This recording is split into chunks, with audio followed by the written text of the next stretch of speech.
As an improving climber, there's going to be a time when you're ready to leave the comfort of holding onto jugs and move on to holds that are a bit more challenging. So crimps, slopers, and pinches. So if, like Helen and I, you climb mostly indoors, this can be done in quite an incremental and controlled manner. So if you're wanting to start to climb crimps, you can go from a full hand jug to a finger jug, so you can get your fingers over, reducing the size of hold so that you then have just two knuckles over that hold, down to one knuckle, and then as you're getting better and better with those one knuckle crimp holds, the crimps can get smaller and smaller so that you've got less and less finger contact. You move forwards in that sense. If you're wanting to get better at using slopers, you're probably going to have your first run-in with slopers on the slab wall, so you're not really weight bearing with your hands so much. You can get your hands used to the contact of having like an open palm and controlling yourself that way without having too much weight on them. Moving then to the vertical wall, the slopers that you run into at that point probably have quite a bit of positivity on them, so you can actually get those fingers round so you feel a bit more secure, and then as you improve, the quality of the sloper is going to get less and less, and you're going to have to think more about body positioning and build that strength for that particular type of hold. So beyond the typical hold types of the crimps, the slopers, the pinches, there's actually like a whole range of really weird and wonderful holds, and these can often emulate being outdoors in a much better way. When you're climbing jugs, crimps, slopers, these typical holds, often they're arranged in such a way that it's quite obvious what you need to do. When you've got these weirder holds, sometimes that's not the case. These can be really big holds, they can have lots of different edges, lots of different rounded bits, and it really takes a bit more creativity, exploration, and problem solving just to figure out where you want to place your hands on that individual hold, rather than how you're going to get from the bottom of the route to the top. You're doing this same problem solving process on a smaller scale, figuring out how to hold a particular part of the wall, this weird hold, which can be much more like I've found outdoor climbing to be. It's not as obvious, especially if it's been raining.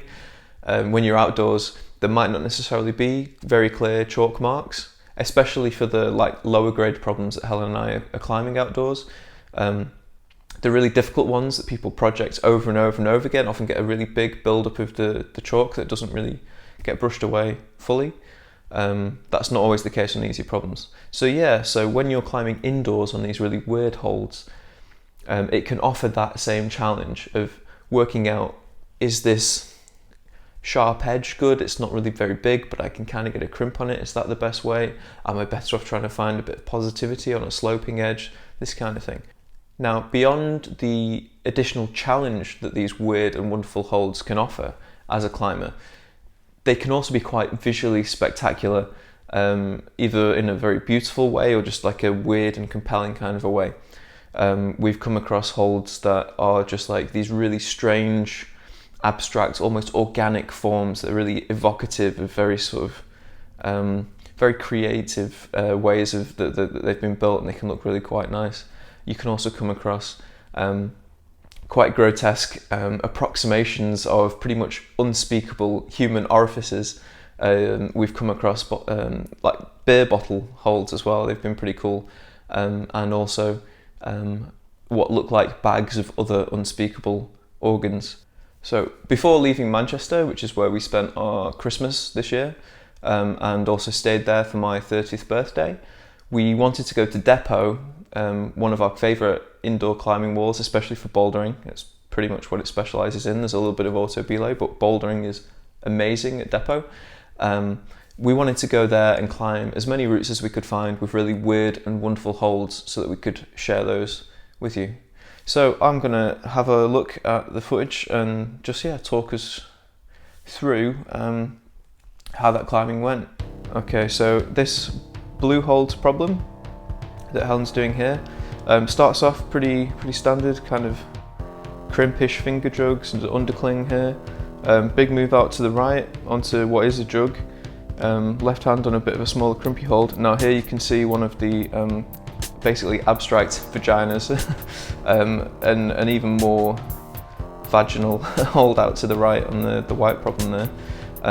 But the interesting thing there was when Helen went for the pinch with the right hand, and then used some other edges, which worked well as side pulls. Now the actual orifice itself wasn't the best option there, which you might have thought, and often using this kind of hold it can be.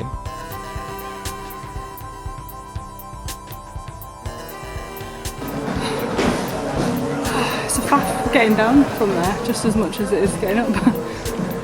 Here I'm actually climbing a problem which the holds are trying to approximate rock, so outdoor rock, so the sort of a rounded hold. I've got my foot on there, and then the one my right hand is on.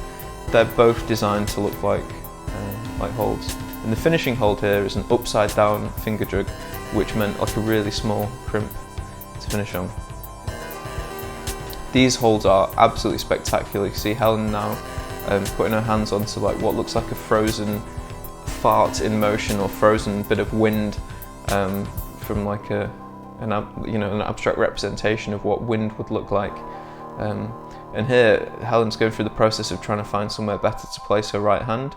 There's not really anywhere on this big complex hold, so she goes straight for the slot out to the right in the end. But yeah, loads of choice for where to place your hands on this huge hold that Helen's now standing on.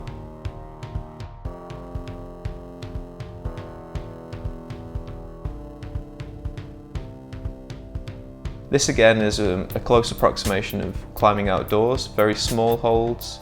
At the moment I'm crimping there, and a big move out. This wing, I would describe it as, it has a really good edge in the middle, but out to the sides was terrible, really slopey. You have to get really high feet to make that move out to the right. What you don't see here is all of the times that I failed to make that, and again, big stretch out here. But that was a really satisfying problem because of the difficulty in placing your left hand on that black hold. Yeah, silly celebration.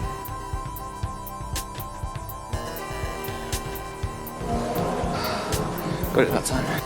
Okay, now again, Helen here is using holds. This is quite a low grade problem, and it's like a nice introduction to getting your hands on something beyond jugs. You can see here that it's kind of slopey, but you can use it basically as an intermittent hold and get to something better and more comfortable straight away. This is a really great way of introducing yourself to these more complex or difficult holds. Just have one of them in an otherwise relatively easy problem. Now we've just thrown this one in as a bit of bragging rights. Now the purple circuit in Depot starts at V5, and I actually flashed this problem the first time I tried it.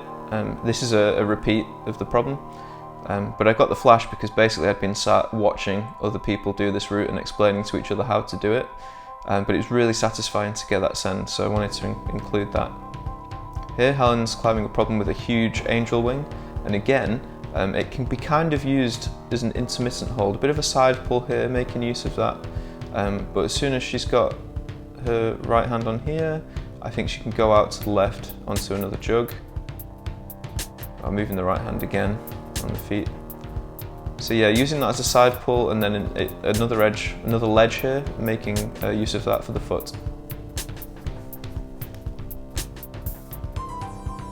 Now this one again has some interesting holds, not as spectacular as some of the others, but good pinches that kind of feel like more rockish, like a little ledge that you might find, a little flake and an outdoor bit of actual rock. And it's a nice satisfying match at the end here with this double pinch. Really nice. That was also Helen's first ever heel hook, which she was really proud of, especially considering that she has really overly large shoes and her heel goes around. Here is the ball bag. Helen wanted me to refer to it as a brain. It looks like both. Now that move again took a lot of attempts. Quite a pressy, difficult move there. But that was a really satisfying problem to send, as you can see.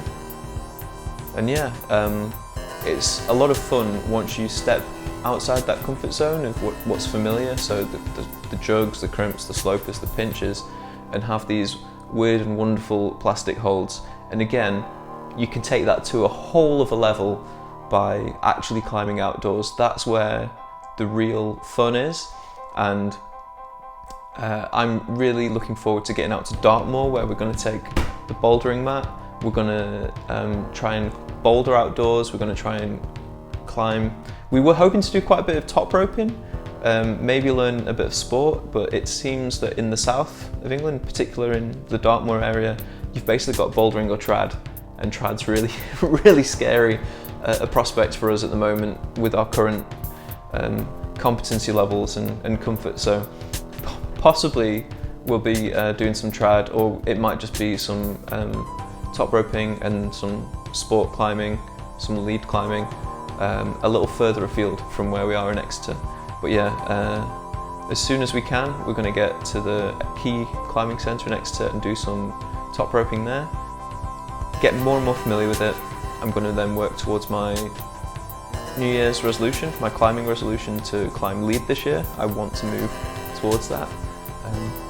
But yeah, I think trad at the moment is still a little bit overwhelming, so I doubt we'll do that, at least in the first year of living here in Exeter. But yeah, a great precursor to climbing outdoors is seek out those problems with the really weird holds, and you'll have loads of fun. Alright. Don't forget to like and subscribe if you're interested in seeing more of our stuff. Subscribe, like the video if you appreciated it. You can leave us a comment. It's always nice to hear from you. We're a small channel, so if you want to spread the word, tell your friends, share the video with someone, that'd be great.